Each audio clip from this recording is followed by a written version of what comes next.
Third episode begins as Dexter is starting his new job as a rideshare driver. He doesn't care about people that much. It's all part of catching the dark passenger, who has made these types of drivers his victims. He has to be careful, though. Dex isn't exactly friendly, leading to a low rating from passengers. As Blessing tells him, if his account gets any lower, it'll be deactivated. In his apartment, Dexter gets a call from a veterinarian's pharmacy, with Dex posing as a doctor, Patrick Bateman, confirming an order for drugs to be used to knock out any future victims on his table.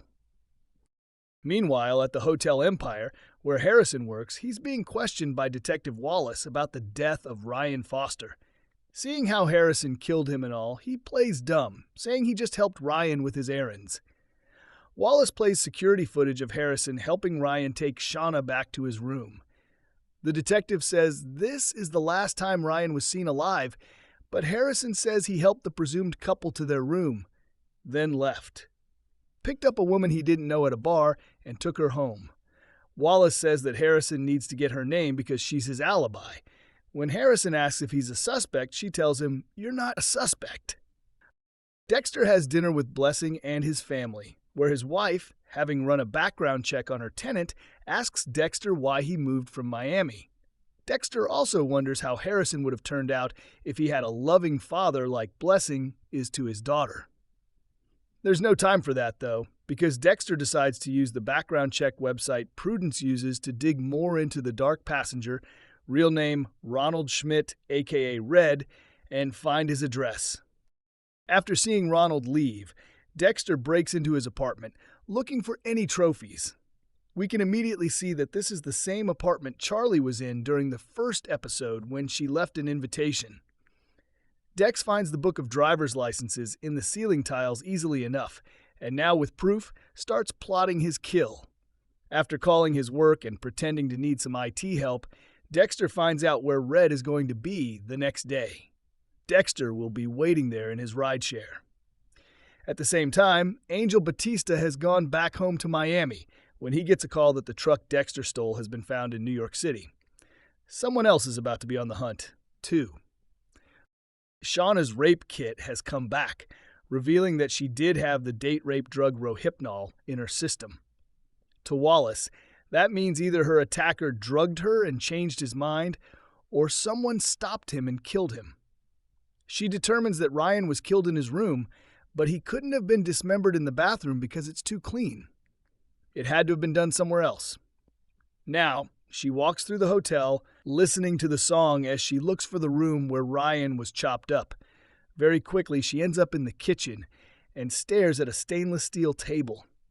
She's really good at this, and as Harrison watches her from around a corner looking worried, he figures that out too.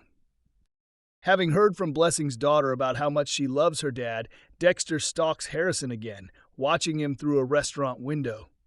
Harry tells Dex that a boy needs his father, and Dexter even takes a step forward, but then he sees that Harrison is on a date. Harrison does need someone, he admits, but it doesn't have to be me. The date is Elsa, his friend and co-worker. Harrison is nervous and needs to be around someone. They go back to Elsa's place, where she beams about her son. She lets Harrison stay on the couch, which makes him smile. Detectives Wallace and Oliva go back to Harrison, wanting to know the name of his one-night stand. He says it slipped his mind. Not exactly a great defense. Wallace shows Harrison the hotel cameras, which somehow Harrison was not on after Ryan disappeared, even though Harrison was working. Wallace knows exactly what happened and begins telling the story in perfect detail. She and Oliva know that Harrison was only trying to help someone from being raped. So if he works with them, this case goes from first-degree murder to justifiable homicide. What will he choose? Harrison looks terrified, and he confesses, but not to killing anyone. He confesses that he was never seen leaving the hotel for the night because he lives there. Elsa can back him up on that one. A real alibi this time. At night, Dexter gets his drugs ready and begins his shift. While back in Miami, Batista meets up with his homicide partners and original Dexter fan favorites Quinn and Masuka. He tells his friends that he's retiring to travel and settle some personal shit because he has that one thing he can't let go. He won't tell them what he's talking about, but says they'll understand in time. Ronald Schmidt gets in Dexter's car, but our anti-hero has dropped his syringe and is struggling to reach it between the seats. That's inconvenient, because the killer wraps a cord around Dexter's neck and tells him where to drive. Dex pretends to act scared, but when asked if he will miss his son, Dexter says he feels bad for pushing his son to be like him. He says there's something inside him that he can't restrain anymore. Dexter gets his grip on the syringe, jamming it into Ronald Schmidt's neck and putting him under. He takes the dark passenger back to his own apartment and puts him on his kill table. The killer asks if Dexter is the man who left the invitation with his trophies, but Dexter doesn't know what he's talking about. He gets to hear Ronald's motive, though. As it turns out, his father was a taxi driver, but after ride shares caused him to lose his job, he took his own life. His reasons told, Dexter drops the blade into his chest. Going through Ronald's bag, Dexter finds the invitation asking him to come to a dinner party where like-minded individuals can share their craft.